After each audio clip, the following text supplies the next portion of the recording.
Selamat pagi, siang, sore, malam. Namaku Man dari UPN, jurusan Manajemen Fakultas Ekonomi.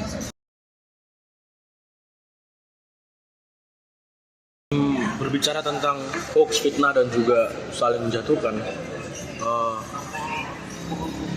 berarti dalam berdemokrasi ini sangat penting untuk kita saling menghargai pendapat, saling menghargai baik pilihan paslon. Nah, seberapa penting sih itu buat Indonesia? Loh, kalau sampai yang bilang sangat penting. Kenapa?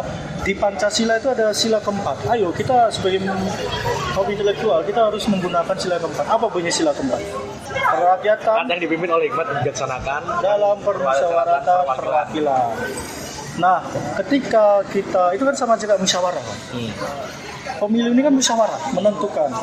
Tapi dengan cara ambil suara terbanyak. Itu namanya voting. Itu ada di pendidikan Pancasila. Di kelas SD atau SMP saya juga dapat. Nah, sila keempat ini harus dijunjung tinggi. Implementasinya apa? Ya ketika kita melakukan pemungutan suara, ketika kita melakukan pemilu, ya sila keempat ini harus dijunjung tinggi. Jangan sampai ketika A sama B bertarung nih, si B menang, si A nggak terima. Terus karena si A merasa kalah, dia menjatuhkan si B, menggunakan hoax, terus menggunakan kata-kata atau hinaan yang kurang pantas. Jadi implementasi sila keempat itu sangat, bisa dibilang sangat tepat dilakukan saat pesta demokrasi tahun ini. bicara tentang dengan Anda yang sudah berbicara tentang kita harus saling menghargai, menjunjung tinggi sila keempat Pancasila. Dari Anda sendiri, bagaimana Anda cara mengelola tersebut itu? Cara kalau Anda menghargai bersama dengan pilihan yang berbeda-beda dan dengan keadaan politik yang sedang panas di Indonesia? Saya sih awalnya, misal nih, ditanya, saya kan mendukung 02. Ya udah, saya akan posting, saya akan mendukung tentang postingan-postingan saya isinya tentang 02. Tapi dalam waktu yang berjalan kemarin, itu ada teman saya kayak nyenggol. Kenapa 02 gini. Nah, itu kan saya kayak, ya terus kenapa? Ini kan pilihanku. Aku nggak ada senggol pilihanmu gitu. Nah, kalau misalnya, kalau prinsip ya, kalau aku disenggol, ya aku senggol balik, orang itu harus terima.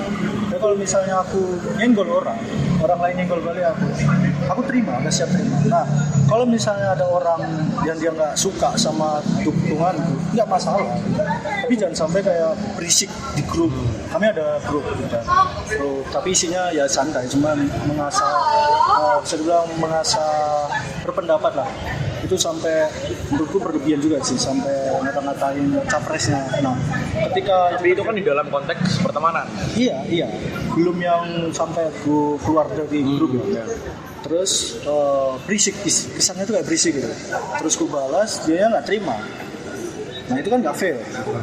Kalau misalnya sampean atau nggak sesuai sama pilihan saya, monggo.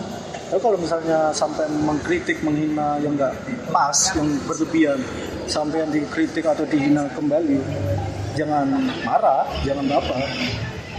Jika saya bisa mengambil kesimpulan tentang perkataan Anda tadi, berarti Anda adalah pendukung 02 yang tidak masalah kalau misalnya orang-orang itu terserah kan mau pilihannya apa. Nggak masalah. Tapi jika ada beberapa orang yang kayak istilahnya mengganggu atau terlalu beranarkis kayak sampai fitnah, ngata-ngatain, itu harus fair, kita harus membalas. Ya, kalau istilahnya kalau di dalam pertempuran di lapangan itu nyawa dibalasnya kan. Karena aku udah kayak, ya udah aku biasa aja, nggak nyenggol dia kok, beda pilihan ya udah nggak apa-apa. Aku nggak ada nyenggol dia. Tapi kalau misalnya dia sampai nyenggol aku, oh siap-siap kau, aku senggol kau. Selanjutnya kita kan di sini berpolitik sebagai anak muda atau remaja istilahnya. Apa sih yang bisa kita bawa dan istilahnya kita mengupgrade demokrasi Indonesia lah, gimana cara kita sebagai anak muda untuk lebih mengajak masyarakat, yuk kita berpolitik dengan damai, kita berpolitik dengan bersih, dan kita bisa saling menghargai untuk berdemokrasi. Menurutmu gimana untuk cara kita sebagai anak muda? Belajarlah dari hal-hal kecil. Ketika ada orang yang berbeda pendapat dengan Anda, jangan langsung kayak, oh kok nggak setuju sama aku, kok langsung ngejudge karena berbeda pendapat kok gini. Belajarlah dari hal kecil. Kalau misalnya dari hal kecil, oh ya udah dia misal nggak sesuai sama aku, ya udah nggak apa-apa. Asal pertemanan, persaudaraan itu tetap terjaga. Daripada pertemanan, persaudaraan rusak gara-gara hanya berbeda pilihan. Banyak loh yang viral tuh sampai diusir sama keluarga. Tadi aku lihat sampai diusir karena berbeda pilihan, diputusin pacarnya karena beda pilihan. Itu kan hal yang konyol. Nah, ngomong soal tadi itu berarti ini ada satu pertanyaan yang masuk sebenarnya. Berarti mengapa sangat penting untuk memisahkan pandangan politik dan aspek lain dalam hubungan personal atau profesional? Pertanyaan apa? Mengapa? Sangat Jadi kayak kita tuh emang kita sedang berpolitik, kita sedang berada di pesta demokrasi gitu loh. Kayak itu pemilu gitu kan. Ada 3 paslon dan kita masing-masing punya hak suara buat memilih salah satu paslon dan beberapa legislatif partai dan DPRD. Nah, tapi masih banyak orang yang tidak bisa memisahkan antara di mana saatnya kita berdemokrasi atau berpolitik dan di mana saatnya kita menjalani kehidupan real.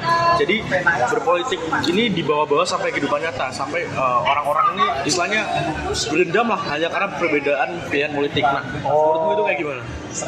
kurang dewasa. Harus bisa memisahkan mana yang pilihan sama tentang kekeluargaan pertemanan. Ada temanku sampai kemarin sampai dia ngata-ngatain saya, padahal nggak ada ngatain dia, serius nggak ada ngatain dia, sampai ucap kata-kata yang saya bilang kurang pantas. Padahal di situ saya hanya merespon apa yang dia tanggapi tentang postingan. Jadi saya memposting di Instagram, terus direspon sama dia, aku tanggapi, tadi dia sampai menghina, dia malah menghina saya. Terus saya bales, up lagi di Instagram, dia malah bilang sama saya, sorry ya, aku udah gak respect man. Terus unfollow. Lah itu apa gitu loh. Berarti dia lebih mementingkan politiknya daripada pertemanan dia dengan saya dong. Ya udah, saya nggak masalah, dia unfollow, ya udah saya blokir juga. Itu apa? Jadi ya harus siap. Ya itu yang tadi saya bilang, fair to fair. Gitu. Kalau lu senggol ya senggol balik harus mau. Dan harus bisa memisahkan mana yang mempengaruhi kehidupan, mana yang enggak. Jangan sampai karena pilihan merusak kehidupan. Berarti bisa disimpulkan bahwa nilai-nilai seperti saling menghargai dan Penting. saling menghargai dan juga ya dia saling menghargai dalam berpolitik, entah itu berpolitik atau yang lain, bermusyawarah, misalnya berbeda pendapat, itu sangatlah penting dalam kehidupan. Sangat penting. Makanya pegangan Pancasila itu sangat penting, terutama sila keempat. Ini pertanyaan terakhir. Gue sebagai balik lagi ke tadi anak muda, pesan-pesan untuk masyarakat di luar sana yang sekarang walaupun sudah selesai pesta demokrasi Indonesia, tinggal menunggu hasil. Apa pesan-pesanmu untuk masyarakat Indonesia ke depannya, untuk bagaimana supaya agar lebih dewasa dan lebih dapat menghargai pendapat orang lain? Jangan menganggap dirimu itu hebat di segalanya. Kalau misalnya kamu memang kalah, ya bahwa aku ya kalah. Tapi kalau misalnya kamu menang atau kamu juara, ya kamu jangan sombong. Intinya adalah kita fair to fair aja lah. Kalau misalnya emang kita menang ya udah, kalau kita kalah ya sudah juga. Mengakui dengan kita mengakui. Intinya untuk kedepannya dan selanjutnya adalah semoga kedepannya Indonesia bisa berdemokrasi dengan bersih, dengan cara saling menghargai dan tidak menjatuhkan apalagi fitnah dan juga terlalu anarkis di masyarakat. Amin. Sekian wawancara, terima kasih Manuhul. Ya, sama-sama.